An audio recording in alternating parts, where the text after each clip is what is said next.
Shalom, Bapak, Ibu, dan saudara dan saudari yang terkasih. Jumpa lagi dalam Sikat Sabda Iman Katolik, Senin Pekan Biasa ke-19, 9 Agustus 2021. Bacaan hari ini dari Injil Matius bab 17 ayat 22 sampai 27. Marilah kita siapkan hati dan pikiran kita untuk mendengarkan sabda Tuhan. Semoga Tuhan beserta kita, sekarang dan selama-lamanya. Inilah Injil Yesus Kristus menurut Matius. Dimuliakanlah Tuhan. Sekali peristiwa, Yesus dan murid-muridnya bersama-sama di Galilea. Ia berkata kepada mereka, Anak manusia akan diserahkan ke dalam tangan manusia. Mereka akan membunuh dia, tapi pada hari ketiga ia akan dibangkitkan. Maka hati murid-muridnya itu pun sedih sekali. Ketika Yesus dan murid-muridnya tiba di Kapernaum, datanglah pemungut bea bait Allah kepada Petrus dan berkata, Apakah gurumu tidak membayar pajak 2 dirham? Jawabnya, Memang membayar. dan ketika Petrus masuk rumah, Yesus mendahulinya dengan pertanyaan, Bagaimana pendapatmu, Simon? Dari siapa raja-raja di dunia ini memungut bea dan pajak?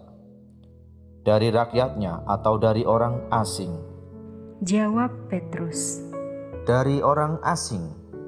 Maka kata Yesus kepadanya, Jadi bebaslah rakyatnya. Tetapi agar kita jangan menjadi batu sandungan bagi mereka, pergilah memancing ke danau. Dan ikan pertama yang kau pancing, tangkaplah dan bukalah mulutnya. Maka engkau akan menemukan mata uang 4 dirham di dalamnya. Ambillah itu dan bayarlah kepada mereka, bagiku dan bagimu. Demikianlah sabda Tuhan. Terpujilah Kristus. Bapak, Ibu, dan saudara-saudari yang terkasih, renungan hari ini akan dibawakan oleh Ibu Cecilia Erwita Wanauli Sagala dari Jambi. Selamat mendengarkan. Saudara-saudari dalam Kristus, Injil hari ini bercerita tentang Yesus yang memberikan sebuah pesan dari perumpamaan tentang mata uang yang diberikan kepada kaisar, yaitu hendaknya seseorang berlaku bijak dalam menentukan pilihan dan berikan apa yang menjadi hak orang lain. Pesan ini membuktikan bahwa sangat jelaslah kita adalah makhluk yang bebas memilih dan tidak diatur seperti robot. Pada Matius 17 ayat 22 sampai 27 menekankan bahwa Yesus sebagai Yahudi yang setia pun memberikan teladan dalam membayar pajak untuk bait Allah.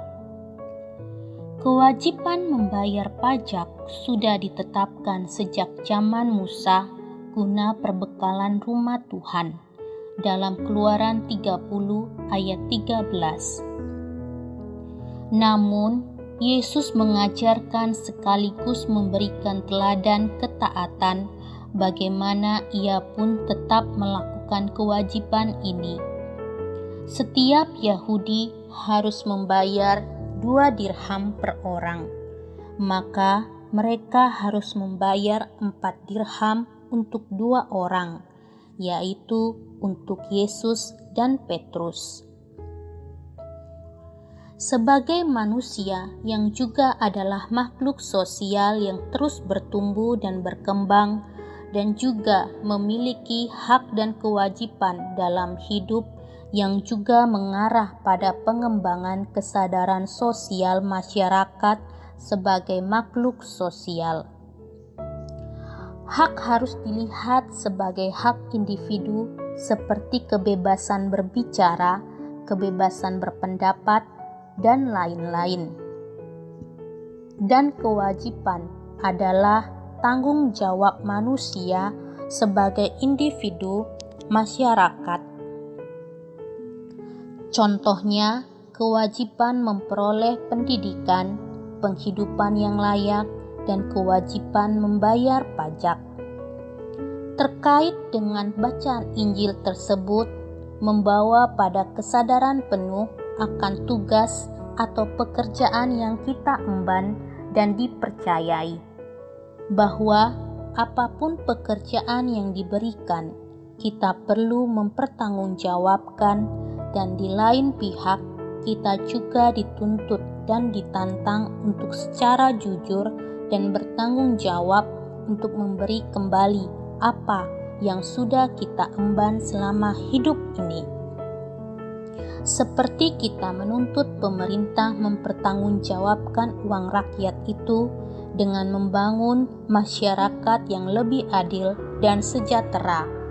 Tetapi di sisi lain juga kita sebagai umat Kristiani dituntut dan ditantang untuk secara jujur dan bertanggung jawab dalam membayar kewajiban kepada negara yang difasilitasi oleh pemerintah.